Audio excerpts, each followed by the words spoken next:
عدل اجتماعی کے اعتبار سے دیکھیں تو سب کے اندر بالکل قانون میں مساوات ہے. آقا دو جہاں صلی اللہ تعالی وسلم کی بارگاہ کے اندر ایک خاتون کا مقدمہ پیش ہوا. فاطمہ بنت اسود مشہور ہے, قبیلہ مخزوم کی, اور ان پر چوری کا الزام تھا. اس خاتون پر چوری کا الزام تھا تو لوگوں نے حضرت اسامہ بن زید کو حضور کی بارگاہ کے اندر پیش کیا کہ یہ حضور کے محبوب ہیں, وہ سفارش کریں.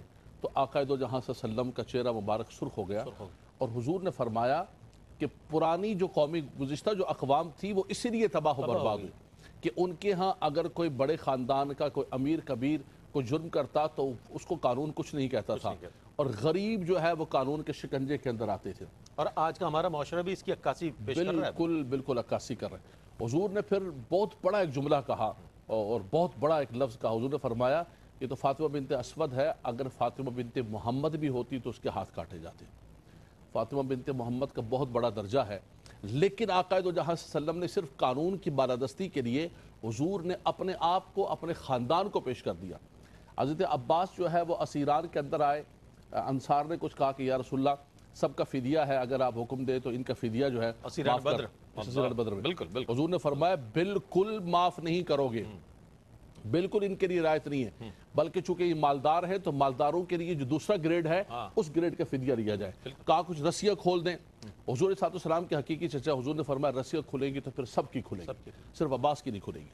آقا دو جہاں صلی اللہ علیہ وسلم بدر کا ذکر کیا. خود حضور صلی اللہ علیہ وسلم صفِ دوست کرتے ہوئے ایک صحابی کو حضور کی چھڑی لگ گئی تو اس نے کہا کہ یا رسول اللہ میں آپ سے اس کا جو ہے بدلہ چاہتا ہوں. تو آقا دو جہاں صلی اللہ علیہ وسلم نے اپنی ذات کو پیش کر دیا. اگر کسی نے سوال پوچھا سیدنا عمر فاروق رضی اللہ تعالیٰ سے کہ جو کپڑا بٹا ہے اس کپڑے سے تو آپ کا کرتا نہیں سل سکتا, مال غنیمت سے, تو آپ نے یہ نہیں کہا کہ مجھے استثناء ہے, میں امیر المومنین ہوں, میں عبداللہ بن سربراہ. عمر رضی اللہ تعالیٰ عنہ کھڑے ہوتے ہیں. آپ نے فرمایا کہ اس کا جواب میں نہیں دوں گا, میرا بیٹا دے گا, اور انہوں نے جواب دیا کہ میرے کپڑوں سے یہ بنا ہے. یعنی یہ تاریخ کے اندر زمین پر آقا دو جہاں صلی اللہ علیہ وسلم نے اور حضور صلی اللہ علیہ وسلم کے اصحاب نے یہ کر کے دکھایا, مثالیں قائم کی ہیں, مثالیں قائم فرمائی. تو ایک ہے عدل اجتماعی. دوسرا میں گزارش کروں کہ مفتی صاحب بیٹھے ہوئے, ایک نازک سا تھوڑا سا جی ارشاد آیات کی طرف میں آؤں گا. اس سے پہلے میں عرض کرنا چاہتا ہوں کہ ہمارے ہاں ایک گفتگو کی جاتی ہے کہ مساوات, کہ بھائی آپ کے پاس جو پیسہ ہے وہ بھی چھین کے مجھے دیا جائے, اور ایک ادارہ ہے اس کے اندر جو ہے نا سب کو برابر کیا جائے. اس کی فیکٹری ہے, اس کی فیکٹری کو چھینیں, غریبوں کے اندر تقسیم کریں. دیکھیں اسلام کے اندر ایسی مساوات کا نہیں ہے. ایک وہ بچہ ہے رئیس بھائی جو بچپن سے پڑھا ہی نہیں, اس نے تعلیم نہیں حاصل کی, وہ آج اینٹیں ڈھو رہا ہے. اور ایک بچے نے بچپن سے تعلیم حاصل کی, محنت کی, جد و جہد کی, آج وہ سیٹ پر بیٹھا ہوا ہے. آپ یہ کہیں کہ نہیں اس کو اور اس کو برابر تنخواہ دی جائے اس لیے مساوات ہے, تو ایسا نہیں ہو سکتا. یہ تو ظلم ہو جائے گا نا. تعلیم کے اعتبار سے, اپنی صلاحیت کے اعتبار سے, ہر اعتبار سے لوگوں کے اندر فرق ہے, اور اللہ تبارک و تعالیٰ نے اس فرق کو ملوز خاطر رکھا. فرمایا کہ ہم نے بعض کو بعض پر فضیلتیں عطا فرمائی ہیں. روزی کی تقسیم کے اندر اللہ تبارک و تعالیٰ نے کسی کو امیر بنایا, کسی کو غریب بنایا. اب آپ کہیں کہ نہیں اس امیر سے چھین کر اور میں غریبوں کے اندر تقسیم کروں گا اور اس کو مساوات کا نام دیں اور اس کو اسلام کا نام دیں, تو بڑی معذرت کے ساتھ اسلام کا یہ نظام نہیں ہے. اسلام نے ہاں یہ کہا ہے کہ دولت کو مرکوز نہ کیا جائے, دولت کو تقسیم کیا جائے, انفاق فی سبیل اللہ کی صورت میں, زکوٰۃ کی صورت میں, اور چیریٹی کی صورت میں. لیکن آپ کہیں آقا دو جہاں صلی اللہ علیہ وسلم کی زندگی کو دیکھیں, حضور نے کسی موقع پر مشکل سے مشکل حالات میں بھی یہ نہیں کیا ہے کہ بھائی یہ مالداروں کا پیسہ سارا چھین لو. ہاں حضور صلی اللہ علیہ وسلم نے اعلان فرمایا غزوہ تبوک کے موقع پر کہ بھائی کون ہے اللہ کے دین کی مدد کرنے والی. دوسرا جو سوال کا جز ہے اس کا بس مختصر میں جواب دوں گا کہ آپ قرآن مجید فرقان حمید پڑھیں, الحمد سے لے کر والناس تک, سبحان اللہ, پڑھتے ہی جائیں. اور آپ تو کتنا خوبصورت پڑھتے ہیں قرآن پاک, اللہ اکبر, بہت خوبصورت پڑھتے ہیں ہمارے ماشاءاللہ سارے علماء, بہت الحمدللہ رب العالمین. آپ پڑھتے جائیں اللہ کا پاکیزہ کلام, آپ کو ہر موقع پر فرمایا وَإِذَا قُلْتُمْ فَعْدِلُوا, فرمایا کہ گفتگو کرو تو اس کے اندر بھی عدل ہونا چاہیے. وَإِذَا حَكَمْتُمْ بَيْنَ النَّاسِ أَن تَحْكُمُوا بِالْعَدْلِ, لوگوں کے درمیان فیصلہ کرو تو فرمایا اس وقت بھی عدل ہونا چاہیے.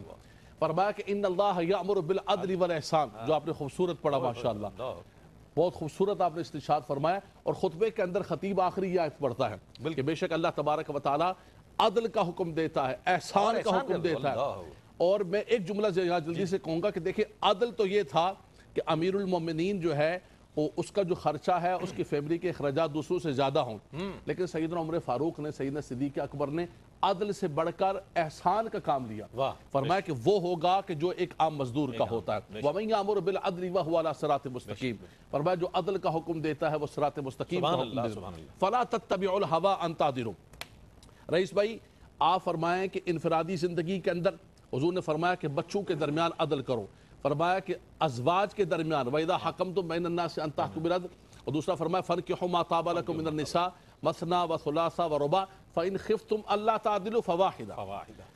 اب ہمارے آج مرد بڑے زور سے کہتے ہیں کہ بھائی 4 شادیوں کا حکم قرآن کے اندر ہے، تو بھائی 4 شادیوں کا حکم ہے وہ کنڈیشنل ہے، مشروط ہے، وہاں بھی قرآن نے فرمایا کہ عدل کر سکتے ہو تو عدل تب جا کے کرنا، فواحدہ، ورنہ ایک پر اکتفا کرنی پڑے گی۔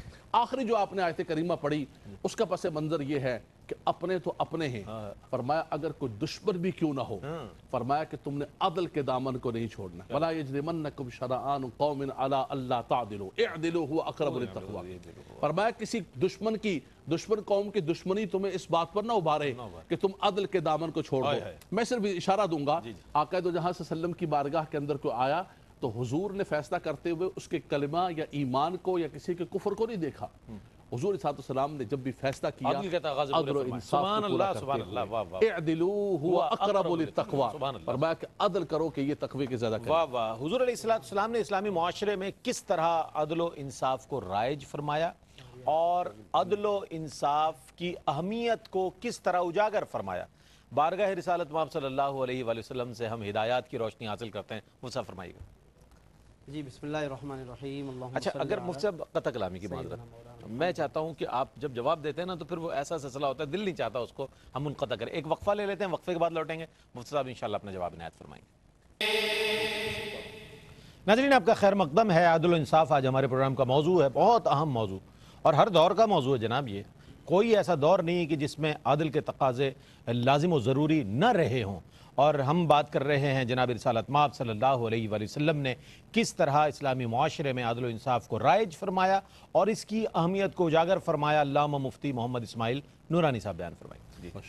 بسم اللہ الرحمن الرحیم۔ اللہم صلی علی سیدنا مولانا محمد مبارک وسلم۔ وقفے سے قبل حضرت قبلہ علامہ لیاقت صاحب بہت عمدہ انداز میں اور قرآن و سنت کی روشنی میں عدل کی اہمیت کو بھی بیان فرما رہے تھے، اور جو بھی اس کے تقاضے ہیں اس کی طرف بھی آپ نے واضح رہنمائی فرمائی ہے۔ آپ نے جیسا کہ سوال کیا ہے خاص طور پر آقا دو جہاں صلی اللہ علیہ وسلم کی عملی زندگی کے حوالے سے، اور اس میں جو عدل و انصاف کا نفاذ ہے اور عدل و انصاف کی اہمیت ہے، تو بلا شبہ ہمیں دونوں چیزیں آقا دو جہاں صلی اللہ علیہ وسلم کی سنت و سیرت میں واضح طور پر نظر آتی ہیں۔ بلکہ اگر ہم ظاہر ہے کہ وقت کے اختصار کی وجہ سے اگر ہم سیرت کے چند بڑے بڑے اور معروف واقعات یا عنوانات پہ نظر ڈالیں تو ایک طرف وہ معروف عنوان بھی ہے سیرت کا، اور اس بڑے مرکزی عنوان میں بھی ہمیں عدل و انصاف کا پہلو ضرور نظر آئے گا۔ یقیناً۔ مثال کے طور پر اگر ہم تعمیر خانہ کعبہ کی بات کریں اور بعثت یعنی اعلان نبوت سے پہلے کی بات ہے، حجر اسود کو نصب کرنے کا موقع آتا ہے، تو اتنے مشہور موقع پر جہاں پہ سارا حضور کی سیرت کا حسن و جمال سمٹ کر نظر آتا ہے، اس میں عدل و انصاف بھی نظر آ رہا ہے کہ آقا دو جہاں کس طرح اس جھگڑے کو سالو کرتے ہیں، اور کتنی خوبصورتی سے سرداران قریش کو ایک حجر اسود کی تنصیب پر آپ خود پیشکش کرتے ہیں کہ آؤ سب کے سب اس چادر کو تھام لو اور حجر اسود کو نصب کرو، تو ایک خون خراب اور ساری چیزیں۔ اس سے یہ بھی پتہ چلا کہ عدل و انصاف کی ایک سب سے بڑی برکت جو ہے وہ قیام امن و امان ہے۔ اگر واقعی عدل و انصاف ہو تو امن و امان قائم ہو سکتا ہے، خون ریزی کا خاتمہ ہو سکتا ہے۔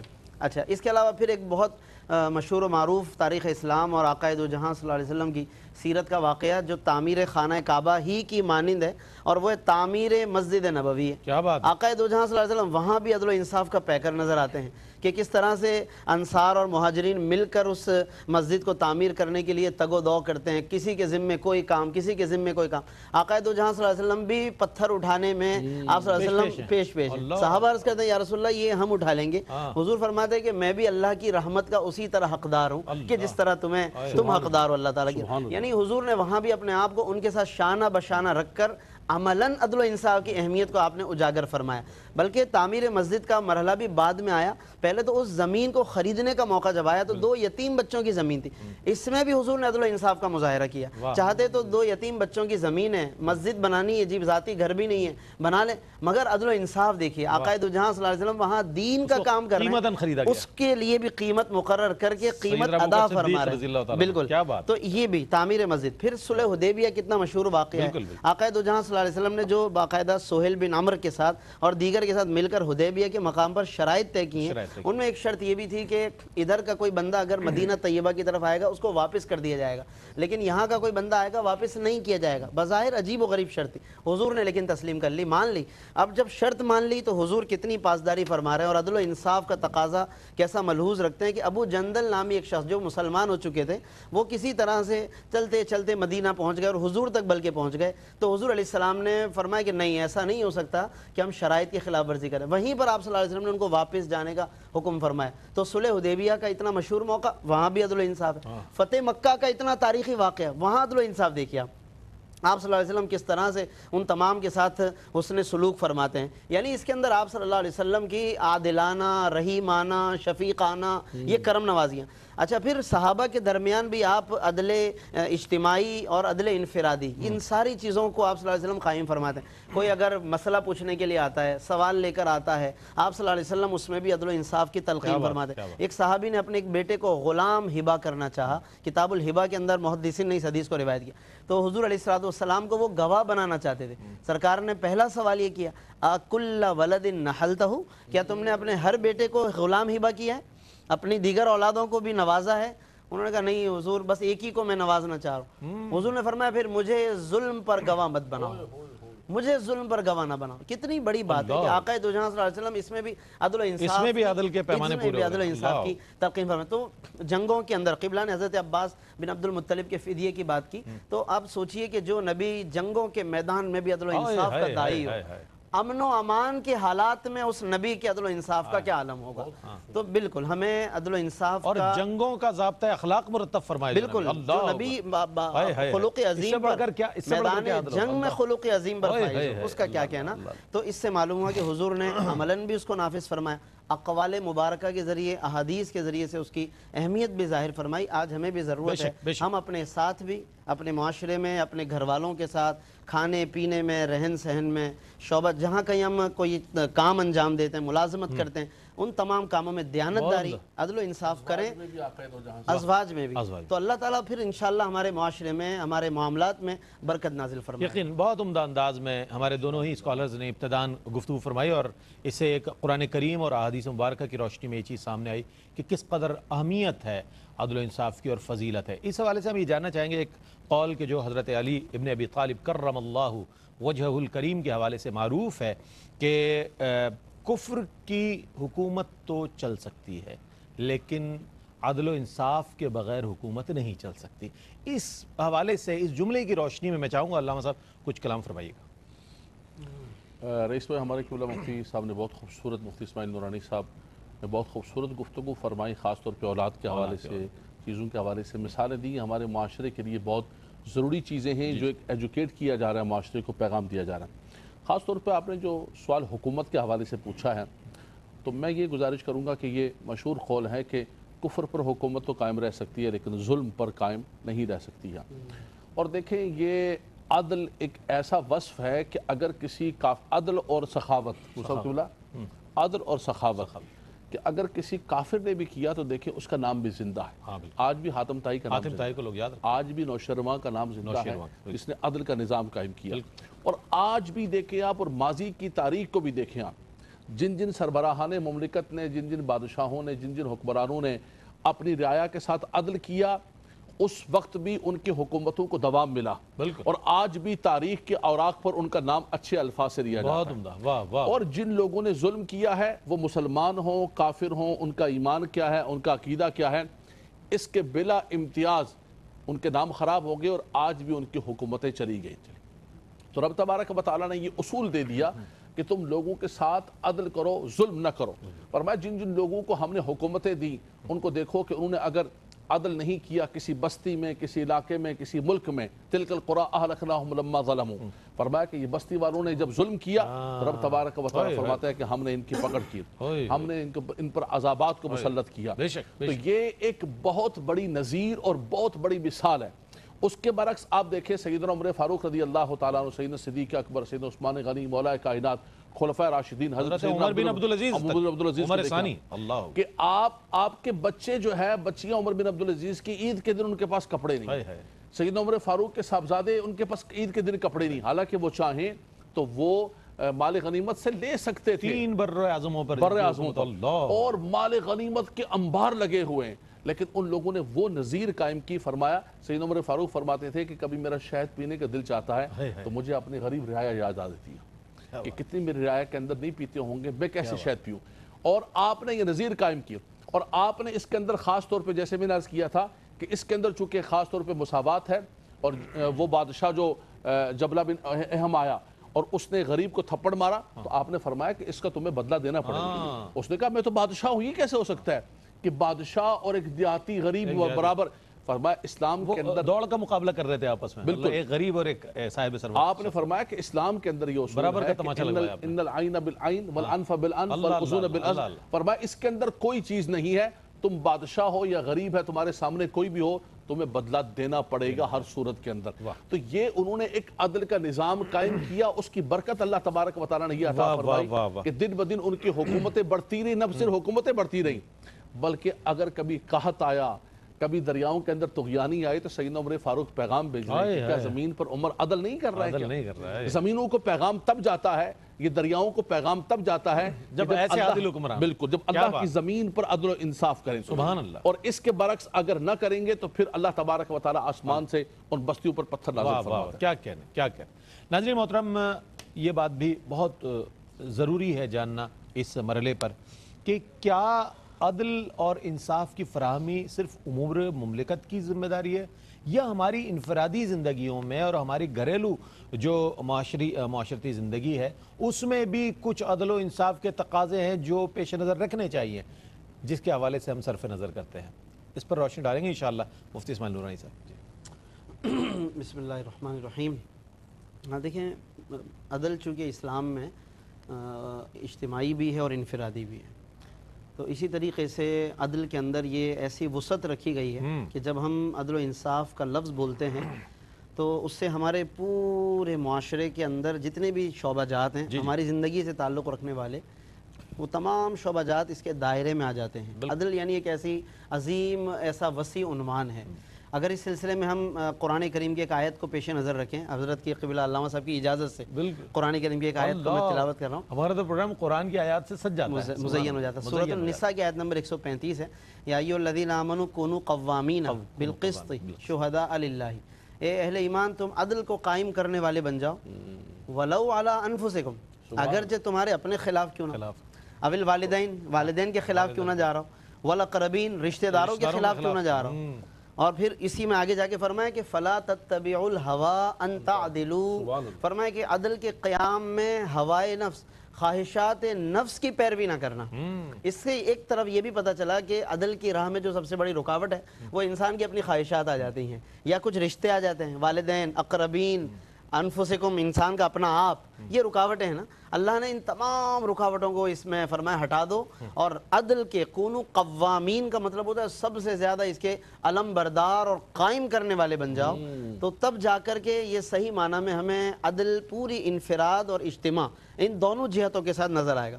اچھا، اس کی پھر سب سے بڑی مثالیں وہی بات کہ آقا دو جہاں صلی اللہ علیہ وسلم کی مبارک زندگی میں نظر آتی ہیں، صحابہ کرام میں نظر۔ حضرت سلمان فارسی ایک دن حضرت ابو الدرداء رضی اللہ عنہ سے ملنے کے لیے گئے۔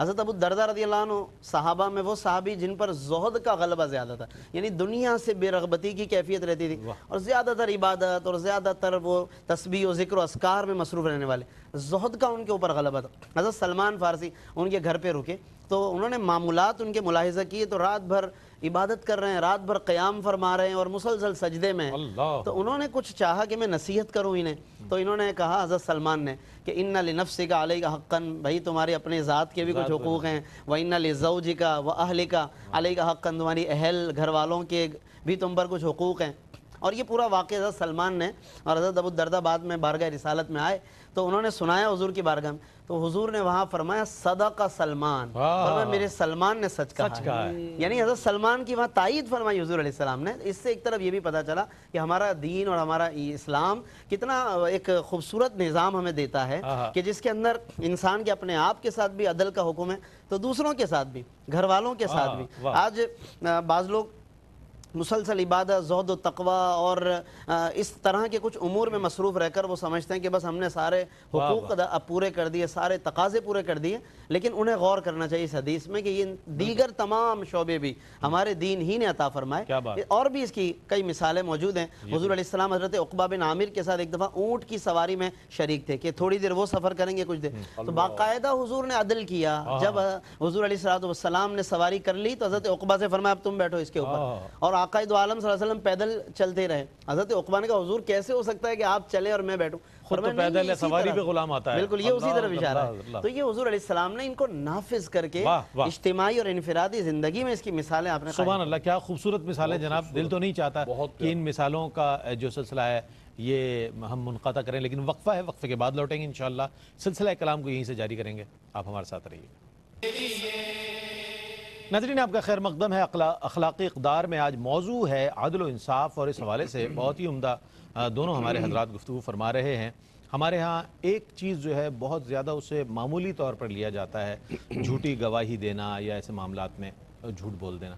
تو اس حوالے سے جو وعیدیں ہیں اگر ان کے بارے میں ہمیں علم ہو، اس کے بارے میں آگہی ہو، تو یقین جانیے کہ ہمارے قدم اس طرف نہیں بڑھیں گے. لیکن لا علمی میں بہت سے لوگ ایسا کام کر جاتے ہیں کہ جس کے بعد اگر انہیں علم ہو اس بات کا تو شاید پشیمانی کے سوا کچھ ان کے ہاتھ نہیں آتا. تو عدل و انصاف سے روگردانی کرنا، جھوٹی گواہی دینا، ایسے معاملات کے بارے میں جو وعیدیں آئی ہیں اگر ان کا ذکر ہو جائے یہاں پر تو بہت مناسب ہوگا. دیکھیں جیسے کہ قبلہ مصطفیٰ نے فرمایا کہ انفرادی زندگی سے لے کر اجتماع تک، اجتماعی زندگی تک اور نظام امور تک ساری کی ساری چیز کے اندر اللہ تبارک و تعالی نے ہمیں عدل کرنے کا حکم دیا. اور گواہی کے حوالے سے خاص طور پہ فرمایا کہ یا ایھا الذین آمنوا اذا تداینتم بدین الی اجل مسمى فاکتبوا ولیکتب کاتب بالعدل. فرمایا کہ جب تم آپس میں لین دین کرو تو فلیکتب، اسے لکھ لیا کرو، ضابطۂ تحریر میں لے آیا کرو. آگے چل کے فرمایا واشہدوا ذوی عدل منکم، فرمایا اس کے اندر دو عادل گواہ ہونے چاہیے، گواہ متعین کرو. ایک جملہ میں عوام الناس کے لیے خاص طور پہ کہوں گا کہ رئیس بھائی ہمارے یہاں کوئی بھی کام لین دین ہوتا ہے، کچھ ہوتا ہے تو کہتے ہیں ارے بھائی کیا ہو گیا، ضرورت کیا لکھنے کی، ارے یار بھائی ہیں ہم آپس میں نے کہہ دیا، آپ نے سن لیا. اس کے بعد پھر جب جھگڑا ہوتا ہے، فساد ہوتا ہے، وہ بھائی ساری پھر وہ ایویڈنس مانگتا ہے، لاؤ اگر تحریری طور پر. اس لیے جب بھی میں عوام الناس سے خاص طور پہ مخاطبوں کی گزارش کرتا ہوں کہ جب بھی آپ لین دین کریں آپ کہیں دیکھیں یار آؤ لکھت پڑھت کر لیتے ہیں، یہ قرآن کا حکم ہے. اور اس کے اندر بھی فرمایا کہ تم دو عادل گواہوں کو ساتھ شامل کرو. اسی طرح خاص طور پر آپ نے اشارہ فرمایا، یہ ہمارے یہاں بہت زیادہ عام ہو چکا ہے، بازار میں جھوٹی گواہیوں والے لوگ ملتے ہیں. اس لیے فرمایا کہ جب بھی گواہی دو تو ہمیشہ سچ کی گواہی دو، سچی دو، کبھی بھی جھوٹ پر گواہی نہ دو. دوسری بات یہ ہے خاص طور پر رئیس بھائی کہ ہماری انفرادی زندگی ہو، اجتماعی زندگی ہو، کچھ بھی ہو، اس کے اندر عدل و انصاف کی جو برکات ہے وہ لازم ہونی چاہیے. جس معاشرے سے عدل چلا جاتا ہے اور جس معاشرے سے آپ نے فرمایا وعیدوں کے حوالے سے نبی صلی اللہ علیہ وسلم نے فرمایا کہ الظلم من الظلمات، فرمایا کہ جہاں ظلم ہوتا ہے، عدل چلا جاتا ہے، تو فرمایا کہ یہ قیامت کے اندھیروں میں سے ظلمات القیامہ. فرمایا کہ قیامت کے دن یہاں جو ظلم کرو گے تم کیا سمجھتے ہو، فرمایا تمہارے خاندان پر، تمہارے بچوں پر، تمہاری فیملی پر آئے گا، اور اس کے بعد میدان معاشر کے یہ اندھیرا تم جمع کر رہے ہو، یہ تاریکی تم جمع کر رہے ہو اپنی قبر کے لیے، پل صراط کے لیے اور میدان معاشر. کتنی بڑی وعید ہے، کتنی بڑی وعید. اور دوسری بات یہ ہے کہ انسان جب بھی زندگی کے اندر کوشش کرے کہ انسان عدل و انصاف کے پیمانے کو تھام کے رکھے. اپنی انفرادی زندگی کے اندر بھی جن لوگوں نے بھی ظلم کیا، اور اس پر ایک جملہ میں جلدی سے کہوں گا حدیث پاک کی روح سے کہ ایک ہوتا ہے ظلم کرنا اور ایک ہے ظالم کا معاون بننا. فرمایا یہ بھی ظلم ہے. تم ظلم کے ساتھ تعاون کرو گے یا کسی ظالم کو تم تقویت دو گے یا کسی ظالم کے ساتھ تم چلو گے. نبی صلی اللہ علیہ وسلم نے فرمایا من مشى مع ظالم ليقويه وقد يعلم انه ظالم فقد خرج من الاسلام. فرمایا جو کسی ظالم کے ساتھ چلتا ہے قدم اٹھاتا ہے وہ جانتا ہے یہ ظالم ہے, اس کے باوجود وہ اس کو تقویت دے رہا ہے. تعاونوا علی البر والتقوی ولا تعاونوا علی الاثم والعدوان. فرمایا نیکی کے اندر تو تعاون کرو لیکن گناہ کے اندر تم نے تعاون نہیں کرنا ہے. یہ تم ظلم کے اندر تعاون کر رہے ہو, فرمایا یہ تم قدم اٹھا رہے ہو, فرمایا فقد خرج من الاسلام. میں ڈائریکٹ اس کا ترجمہ نہیں کر سکتا ہوں, اس کو تعویل کے ساتھ ترجمہ کرتا ہوں کہ وہ اسلام کے نور سے برکت سے نکل جاتا ہے. اس لیے آپ معاشرے کے اندر یہ دیکھیے کہ جو شخص بھی عدل کو چھوڑتا ہے, عدل سے روگردانی کرتا ہے, وہ ظلم کی طرف جاتا ہے. اور یہ ظلم پوری تاریخ اٹھا کر دیکھے قرآن مجید فرقان حمید کی, رب کائنات فرماتا ہے کہ ہم نے کسی بستی پر, کسی شہر پر, کسی پر ظلم نہیں کیا ہے جی. فرمایا کہ تمہارا رب وما ظلمناہم ولکن کانوا انفسہم یظلمون. فرمایا ہم نے کسی پر ظلم نہیں کیا, وہ خود اپنی جانوں پر ظلم کرتے تھے. شامت اعمال کے آپ تمام لوگوں کو دیکھیں, بالکل آپ فرعون کو دیکھیں, حامان کو دیکھیں, چنگیز کو دیکھیں, سب لوگوں کو دیکھیں, جن جن لوگوں کو اللہ نے اس زمین پر طاقت عطا فرمائی, قوت عطا فرمائی, ہونا تو یہ چاہیے تھا کہ وہ اللہ کے مخلوق پر رحم کرتے, لیکن اس طاقت و قوت کی بنیاد پر لوگوں کے ساتھ انہوں نے ظلم کیا. اللہ نے ان بستیوں کو, ان کی حکمرانیوں کو, ہر چیز کو تباہ و برباد کر دیا, نیست و نابود کر دیا. بستیوں کو اٹھایا اور اٹھا کر انہی پر الٹ دیا. فرمایا وہ بستیوں والے اتنے آسودہ حال تھے, سب کچھ تھے, پہاڑوں کو توڑ توڑ کر, فرمایا خاص طور پر فرمایا سمود کے لیے, فرمایا کہ الم تر کیف فعل ربک بعاد ارم ذات العماد التي لم يخلق مثلها في البلاد. اتنے طاقتور ہونے کے باوجود لیکن جب زمین پر ظلم کیا تو اللہ نے ان بستیوں کو بٹا کے رکھ دیا. انفرادی زندگی ہو, اجتماعی زندگی ہو, جہاں عدل سے روگردانی ہوگی وہاں عدل کا مقابل آتا ہے ظلم. عدل کیا ہے کہ وضع الشیء فی محلہ, اور ظلم کیا ہے وضع الشیء فی غیر محلہ, مقابل ہے دونوں کا. فرمایا جب عدل چلا گیا تو ظلم آ جائے گا, جب ظلم آئے گا تو وہاں اللہ کا ایسا عذاب اترتا ہے کہ قحط سالی ہوتی ہے اور پرندے اپنے گھونسلوں کے اندر بارش نہ ہونے کی وجہ سے بھوکے مرتے ہیں. اللہ اکبر اللہ. کتنے اچھے انداز میں علامہ صاحب نے اپنے جواب کو مکمل فرمایا. ناظرین محترم, آخری سیگمنٹ اور حتمی طور پر آج کی اس پروگرام کا آخری سوال, اور وہ یہ کہ ہم کس طرح اپنی اور اپنے احباب کی تربیت اور اصلاح کر سکتے ہیں کہ ہم عادل پسند ہو جائیں اور عادلانہ ایک زندگی گزاریں, انفرادی طور پر بھی اور اجتماعی طور پر بھی. کنکلوژن بھی ہے مفتی صاحب, یہ آج کا پیغام بھی ہوگا, اس میں یہ فرمائیے. بسم اللہ الرحمن الرحیم. دیکھیں اس میں بنیادی طور پر ویسے تو کئی طریقے ہو سکتے ہیں عدل کو سمجھانے کے حوالے سے, تربیت کرنے کے حوالے سے, لیکن 3 باتیں میں اس سلسلے میں عرض کر رہا ہوں.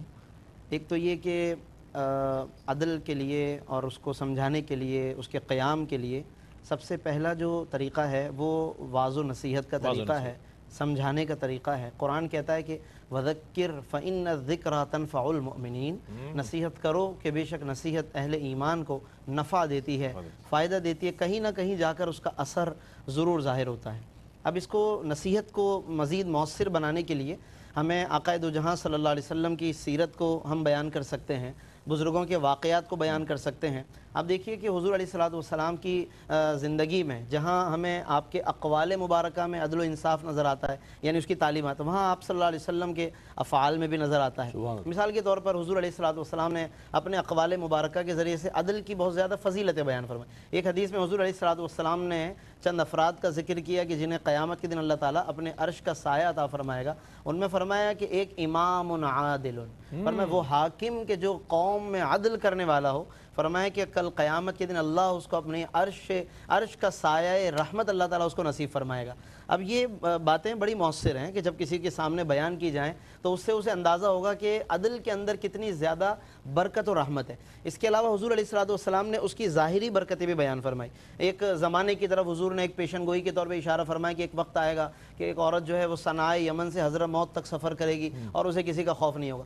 صحیح بخاری کی حدیث ہے. حضرت علامہ بدر الدین عینی جو شارح بخاری, انہوں نے لکھا کہ یہ پیشن گوئی حضرت عمر بن عبدالعزیز کے زمانے میں پوری ہوئی کہ عورت سفر کرتی تھی اور اسے کسی کا کوئی خوف نہیں ہوتا تھا. ان کا ہی وہ دور تھا کہ جب ایک ہی پانی کے چشمے پر بکری اور بھیڑیا ایک ساتھ پانی پیتے تھے, اور جب حضرت عمر بن عبدالعزیز کا انتقال ہوا تو چرواہا دوڑتے ہوئے آیا تھا کہ ضرور, کیونکہ بھیڑیا نے بکری پہ حملہ کیا تھا, تو پھر پتہ چلا کہ حضرت عمر بن عبدالعزیز کا انتقال ہو گیا. یعنی یہ وہ لوگ تھے جو زمین پر اللہ کی طرف سے امن و امان کی ضمانت تھے.